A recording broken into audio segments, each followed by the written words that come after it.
Hello दोस्तों, today astrology knowledge में आपका स्वागत है। हम बात करेंगे नवंबर 2025 तुला राशि। तुला राशि के जातक अपनी राशि आज देखेंगे अगले महीने की। नवंबर 2025 सामान्य दिन आपकी सामान्य रहेंगी। नवंबर मासिक राशिफल 2025 के अनुसार नवंबर 2025 का महीना सामान्य तौर पर आपके लिए काफी हद तक अनुकूल परिणाम दे सकता है। सूर्य का गोचर 16 नवंबर तक आपके प्रथम भाव में रहेगा, यानी कि नीच अवस्था में रहेगा। अतः इस अवधि में सूर्य आपको कुछ प्रतिकूल परिणाम भी दे सकता है। वहीं 16 नवंबर के बाद सूर्य आपके दूसरे भाव में रहेंगे। ऐसे में सूर्य आपके लिए औसत परिणाम दे सकते हैं या फिर सूर्य के परिणाम तटस्थ रह सकते हैं। मंगल का गोचर पूरे महीने आपके दूसरे भाव में अपनी राशि में रहेगा। सामान्य तौर पर मंगल के गोचर को दूसरे भाव में अच्छा नहीं माना जाता, लेकिन बृहस्पति के प्रभाव के चलते मंगल आपको मिले जुले या औसत परिणाम दे सकते हैं। बुध ग्रह का गोचर 23 नवंबर तक आपके दूसरे भाव में रहेगा। ऐसे में बुध आपके लिए अनुकूल परिणाम देना चाहेंगे।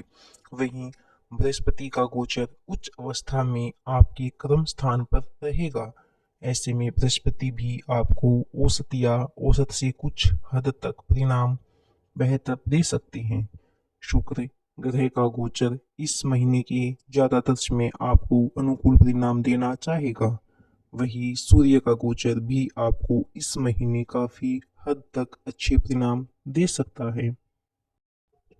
राहु के गोचर से अनुकूलता की उम्मीद नहीं रखनी चाहिए, लेकिन केतु का गोचर सामान्य तौर पर आपको अच्छे और अनुकूल परिणाम दे सकता है। इन ग्रहों की स्थितियों को देखकर हम यह कह सकते हैं कि यह महीना काफी हद तक आपको अनुकूल परिणाम दे सकता है। यद्यपि कभी कभार कुछ छोटी मोटी विसंगतियां रह सकती हैं, लेकिन ज्यादातर ग्रहों का अनुकूल प्रभाव आपको काफी हद तक अनुकूलता दिलाने का काम कर सकता है। अगर तुला राशि के जातकों की कार्य क्षेत्र की बात करें तो आपके कैरियर स्थान पर इस महीने ज्यादातर उच्च के बृहस्पति का प्रभाव रहने वाला है। वैसे तो दशम भाव में बृहस्पति के गोचर को अच्छा नहीं माना जाता, लेकिन उच्च अवस्था में होने के कारण बृहस्पति आपको काफी हद तक अनुकूल परिणाम दे सकते हैं। फलस्वरूप कार्य क्षेत्र में आपको उन्नति होती रहेगी। हालांकि कोई नया प्रयोग करने से बचने की सलाह दी जाती है, लेकिन यदि किसी अनुभवी व्यक्ति से सलाह लेकर आप कोई नया प्रयोग करते हैं तो सामान्य तौर पर कोई नुकसान नहीं होना चाहिए।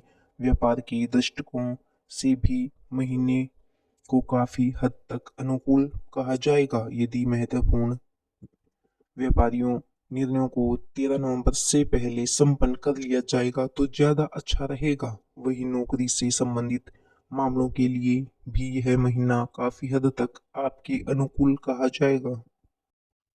अगर हम तुला राशि के जातकों की बात करें आर्थिक स्थिति की, तो आर्थिक स्थिति के मामले की बात करें तो इस महीने आपके लाभ भाव के स्वामी सूर्य इस महीने बहुत अच्छी स्थिति में रहेंगे।